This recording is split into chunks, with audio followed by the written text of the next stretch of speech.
NBC presents, transcribed, Frank Lovejoy in Night Beat.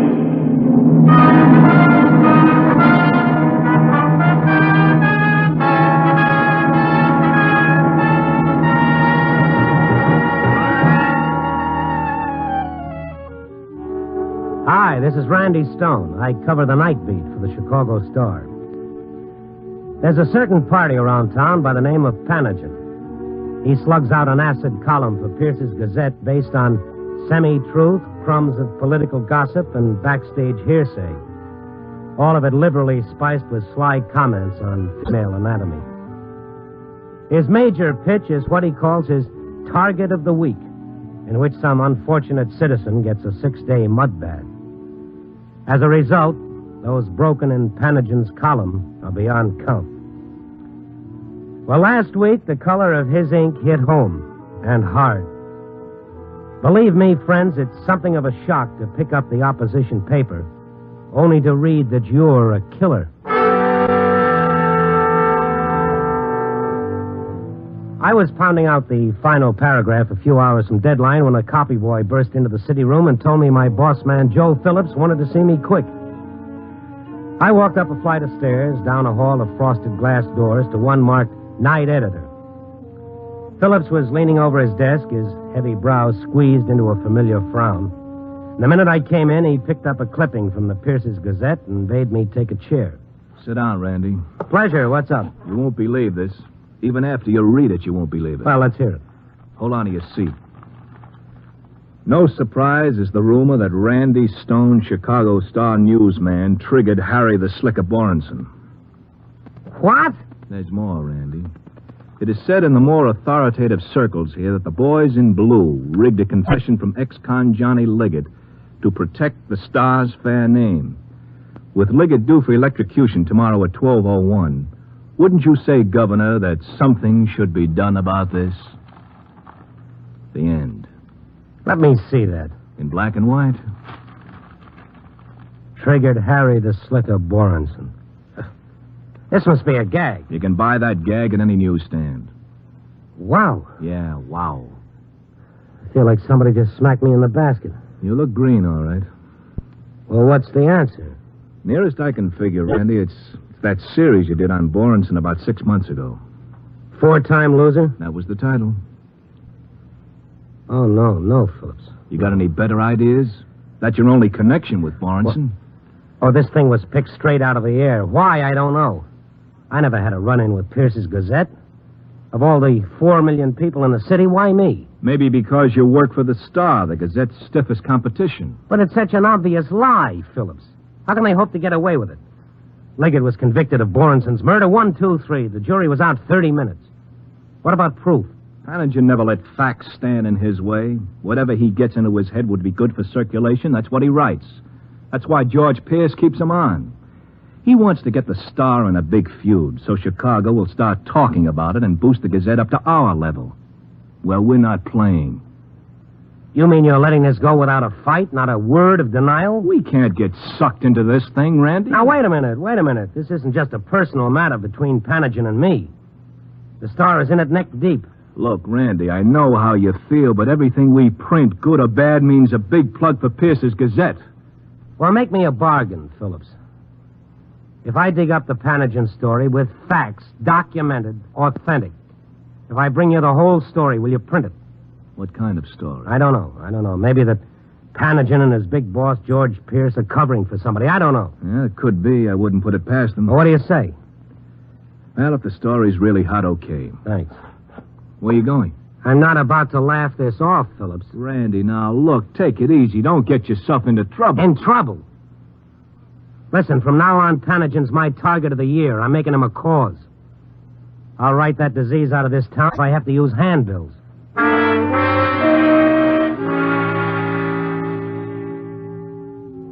But frankly, I didn't feel much like brandishing the golden sword. I felt weak and sick, and I couldn't think. I went outside into the biting wind, hoping it would beat the nightmare out of my head. But the terror had taken hold, and it wouldn't let go. It was the giant power of the lie, issued in the loud voice of sound authority, amplified by the press. That's the way to take the truth down to size. Let the public cry for blood just so you sell papers. Well, I walked, and all the time a line kept singing its way through me, a line I used to chant to the other 6-year-olds when I was a kid. Sticks and stones can break my bones, but names can never hurt me. That's a kid's line, strictly. All of which brought me to my favorite bar on LaSalle Street. Chet, the barkeep, demonstrated some awfully odd behavior. Hi, Chet. Evening, Mr. Stone. What's the matter with you? Nothing the matter. What? What are you staring at? No, not staring. I'm just going to wipe this glass. Come on, Chet, boy, out with it. What's the angle here? Something wrong with my patronage? No, of course not, Mr. Stone. I'm not going to shake the cash drawer. That's pretty good. Come on, speak up, friend. What's the beef? Look, Mr. Stone, I want you to know, I don't believe a word of it. The Panagen piece? I told Mike, the other bartender. I told him you didn't even know Borenson. How could you have anything to do with the killing? Well, you were wrong, Chet. I did know him. You did? Yeah. All right. What's the talk? Well, Mr. Stone, you know how it is. People, they read something, they believe what they read. They figure anything's in the paper's got to be right, Then lots of them. Liggett's confession to Borenson's murder, they figure it was cut and dried. Fixed, huh? Yeah, and that cheap publicity gag the Gazette has. You see what they do? They keep Panagen's real identity hidden, see? It's a big secret, see? So that none of the people he talks about get revenge on him. It's freedom of expression. That's what the papers call it. Freedom of expression, yeah. What am I telling you for? You know the story. But just a tip, Mr. Stone. This thing is pretty hot. You know how people are. They get all upset. They all want to be knights of the round table or something. Look, I'd be kind of careful if I was you. If I was you, I'd go home. You never know with people, Mr. Stone. Oh.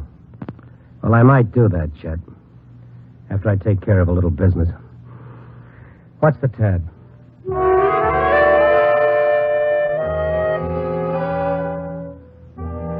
My business concerned the owner and publisher of Pierce's Gazette. I went to George Pierce's residence. I was told by a rather worried wife that the eminent publisher hadn't been home in 24 hours. She gave me the name of his favorite hangout, which I guess she was too proud to phone, and asked me if I found him, would I please tell him to come home. I said I would. He was there, all right. George Pierce, executive in the blue light of a cheap tavern, pumping his royal bloatedness full of sherry, flushed and sweating in a tight tuxedo. I sat down uninvited between him and the jowly blonde, thus killing the punchline of a very old story. What are you talking about? That was your change. Who are you? Randy Stone. You remember me. Yeah, Chicago Stars, the worst paper in the country. Sit down. I'm already set. Yes, so you are. I'm sorry, this is Miss Leroy, Jasmine Leroy, a songstress. How are you? She's a singer. She doesn't talk. Besides, she's a little under the weather, aren't you, honey?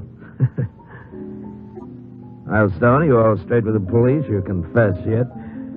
Where can I find this Panagen? Panagen is my little secret, Stone.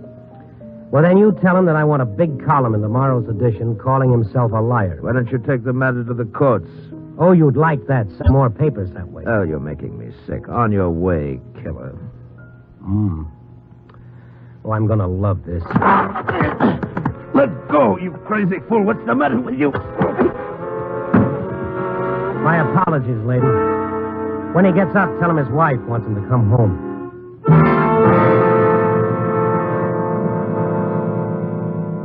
I'm no lover of the quick punch, but I'll admit it, I walked out of there feeling singularly better. A solid left for myself and a few thousand other newspapermen who still believe the morning bundle of print was created for facts, honest comment, and the funnies. It was almost morning. I went home. I pulled up a chair, propped my feet up on the windowsill, and stared out at Chicago at dawn. A swirl of soft snow circled the black pavement. A kid in corduroy knickers went by, bucking the wind, a bunch of papers under his arm. Peddling what? The news of the world? Or another pack of lies? I was so lost in the question, I hardly noticed the shadow move over the carpet. The saccharine fumes of cheap cologne. Then she came into the light. White cheeks spotted with rouge, penciled eyebrows, too young for the makeup. But the gun in her fist was steady. You could tell the feel of it wasn't new to her. Yeah, she was an old hand. How long have you been here? I thought you'd never get back. I worked nights. You know me? Pauline Liggett. I didn't think you'd remember. The time I interviewed you and your husband. You asked me all kinds of questions about what kind of a life do we live. I said we lived a nice kind of life before Johnny. He's going to die tomorrow. You know that, don't you? I know. You know he was framed, don't you? That wasn't the jury's opinion. With any kind of evidence the police want, they can cook it up like that. Including the bullet in Borenson's brain? Don't move. Yeah, bullets. Anything. They can cook it up. How about the confession? They cooked that up, too? They tortured him to get that confession. He has marks on his arms, on his back. Who told you all this? I saw the marks. You think the police put them there? Who else would do a thing like that? The police didn't have to, Pauline. The evidence was all there. If there were marks, he put them there himself. For sympathy. I knew that's what you'd say. I knew it. I expected exactly that. So Johnny Liggett was framed. Because he's got a record. The police hate him. How did he get a record? 5 years he served at Joliet. You know why? He went to prison to help his brother. His brother stole a lot of money, and Johnny went to prison so his brother wouldn't have to. That's touching. And the 2 years in Leavenworth. Johnny served that for his brother, too? Listen, once they start framing you, just like Johnny says, you're the patsy from there on in. They always put the finger on you. You haven't got a chance. Why don't you tell the governor about all this reserve honesty? The lawyer's taking care of all that. Mm-hmm. Now,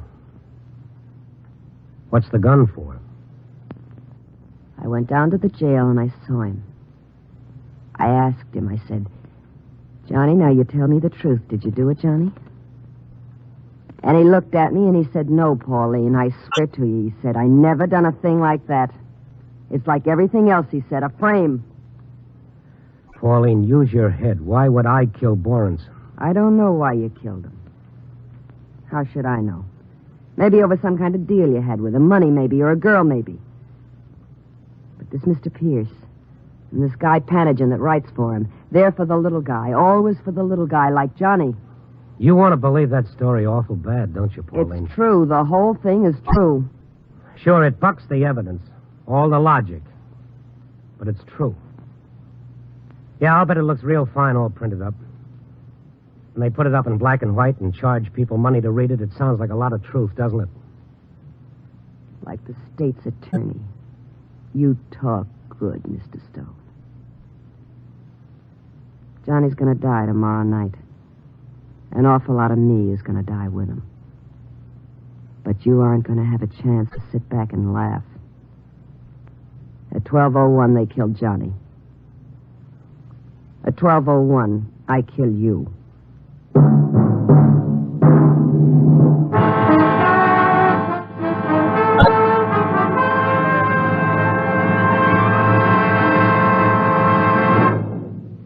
NBC is bringing you Night Beat, starring Frank Lovejoy as Randy Stone. Here's an important message for employers, personnel directors, in fact, anyone who's in a position to hire people. Disabled workers have learned how to take care of themselves. They know how to avoid accidents on the job. And why not? They've gone through one period of suffering, and they certainly don't want another. Now, the result? Well, they observe your safety rules to a T. And what's more, you'll find they furnish the enthusiasm and leadership for putting across your safety programs with a bang. Now, do you think this is just theory? Well, certainly not. It's been proved time and time again by surveys conducted the nation over. Those surveys showed without exception that handicapped workers have better safety records than able-bodied workers doing the same jobs. That's right, better safety records. And so, Mr. Employer, hire the handicapped. Do it now. The local office of your state employment service will be glad to help you.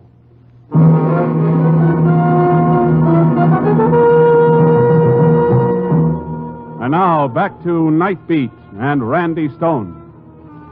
At 12:01, Johnny Liggett would die in the electric chair. At 12:01, according to his wife's schedule, I'd join her husband in death. The clock. Her gun. 11:30 p.m. 31 minutes to Johnny Liggett's death. And mine. Pauline's face was set, her jaw tight. All I could see was hate. What time is it?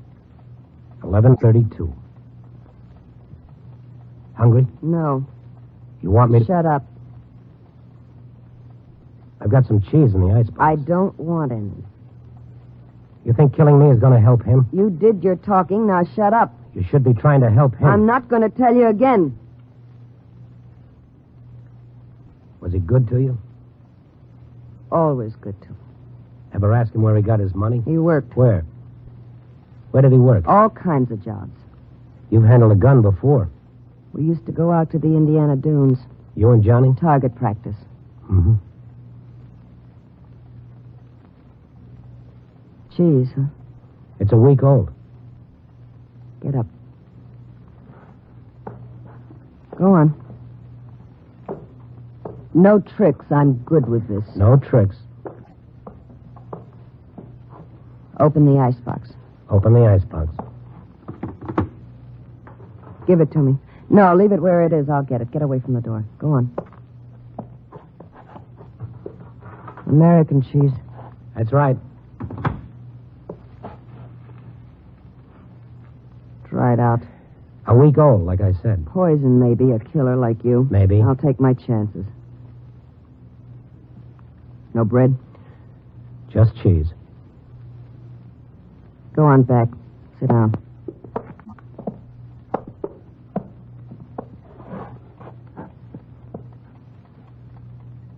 What time is it? 11:33.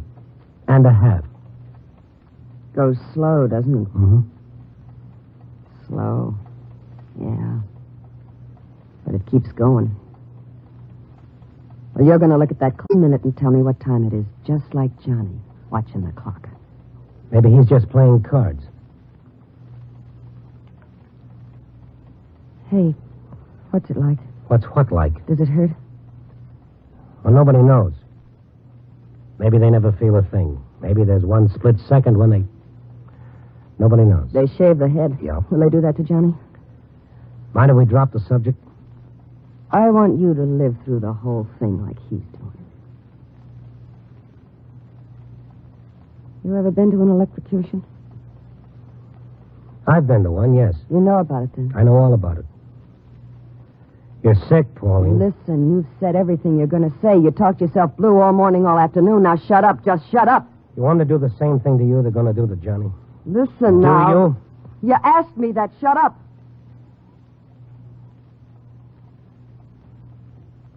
What time is it? 11:34 and a half. Keep watching that clock. The chaplain's with him now. Probably. Reading. What can they read to him? The 23rd Psalm. It helps. I'm not going to cry. You never liked it when I cried. The Lord... The Lord is my shepherd, I shall not want. He maketh me to lie down in green pastures. He leadeth me beside the still waters. He restoreth my soul. He guideth me in straight paths for his name's sake. Yea, though I walk through the valley in the shadow of death, I will fear no evil, for thou art with me. Thy rod and thy staff, they comfort me.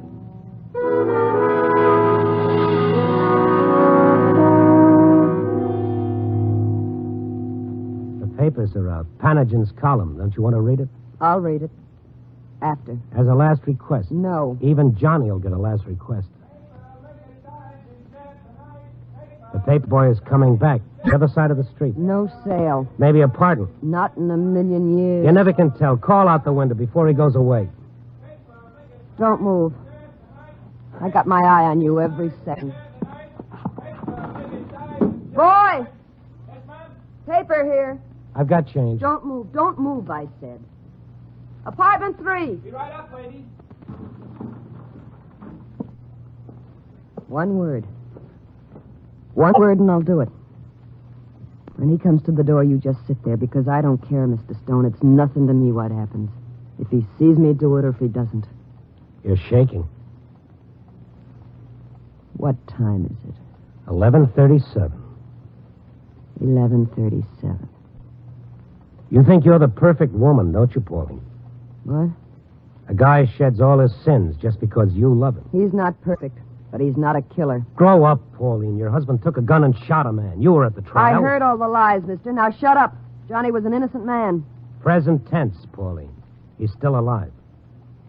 That's right. He's still alive. Not a word. Paper, ma'am? Here you are. Thank you. Let's see what Panagin has to say. I like to read my own publicity. I'll do the reading. Panagin's notebook. Let's hear it. I can read and watch you, too. Read it.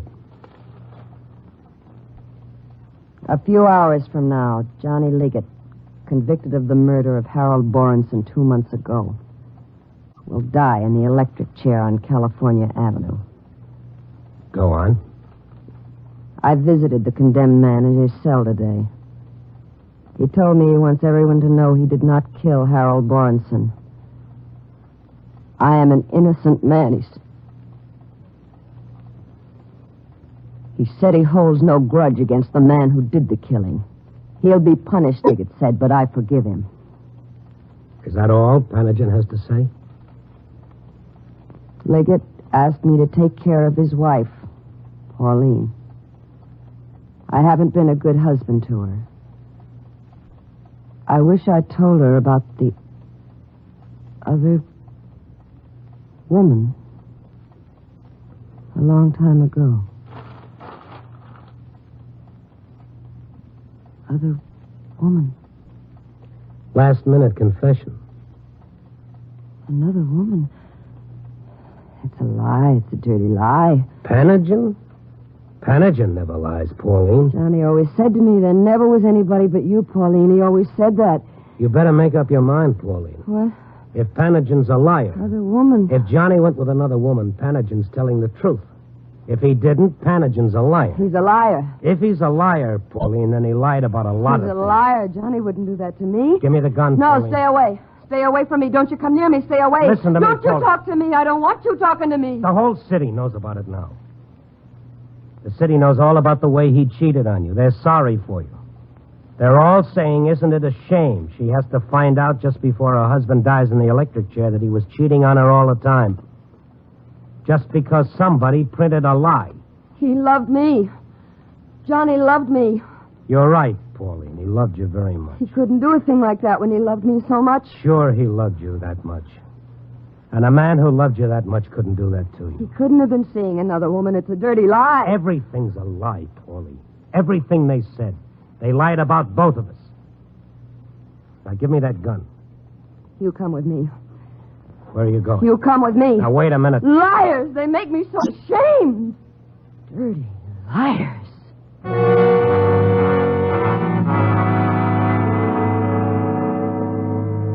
She wasn't sane anymore.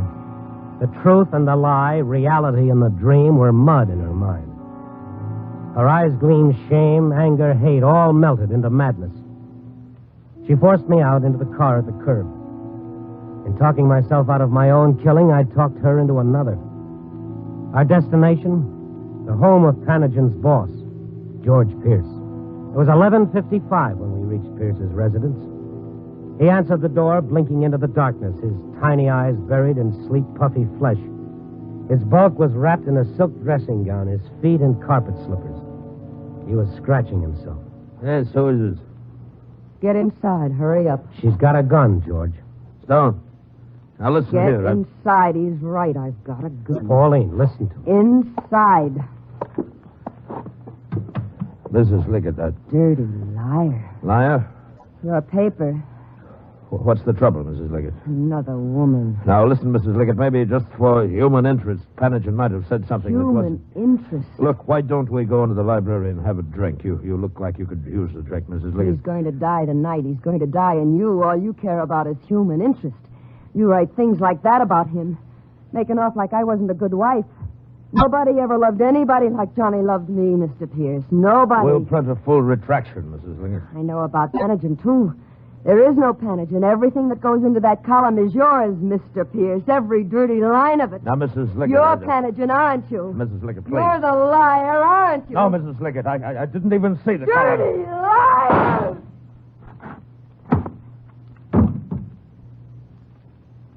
You better give me that. Okay, Pauline, he's dead. You got what you came for. What time is it? 12 o'clock.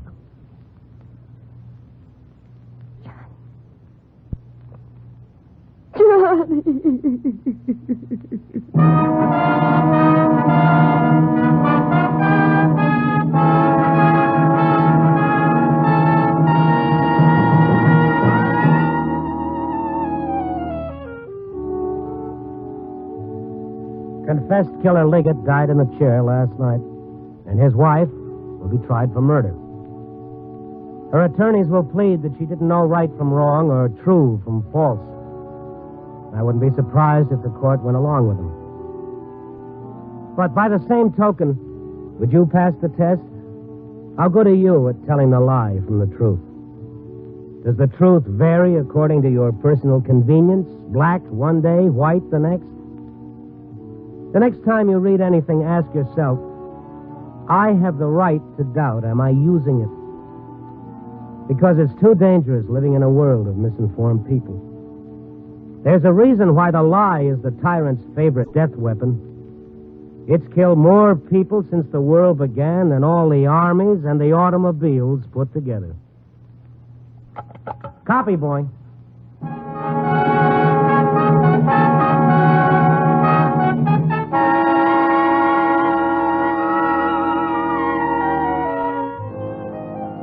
Night Beat, starring Frank Lovejoy, is produced and directed by Warren Lewis.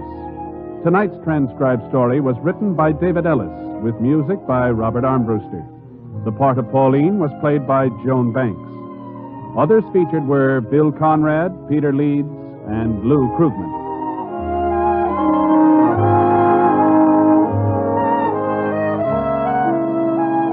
Listen next week at this time and every week as Randy Stone searches through the city for the strange stories waiting for him in the darkness.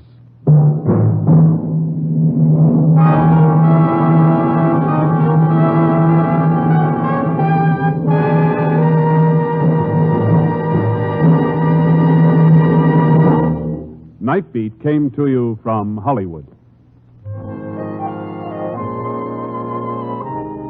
3 chimes mean good times on NBC. Every Thursday evening, enjoy music style just for you by the musical inhabitants of Tin Pan Valley. Yes, Tin Pan Valley is your invitation to 30 minutes of your favorite songs, both old and new. And tomorrow evening, enjoy Western music and adventure on The Roy Rogers Show. Thursdays, it's Tin Pan Valley. Friday, hear The Roy Rogers Show. Yes, enjoy both great programs on NBC. Dragnet Authentic Adventure is next on NBC.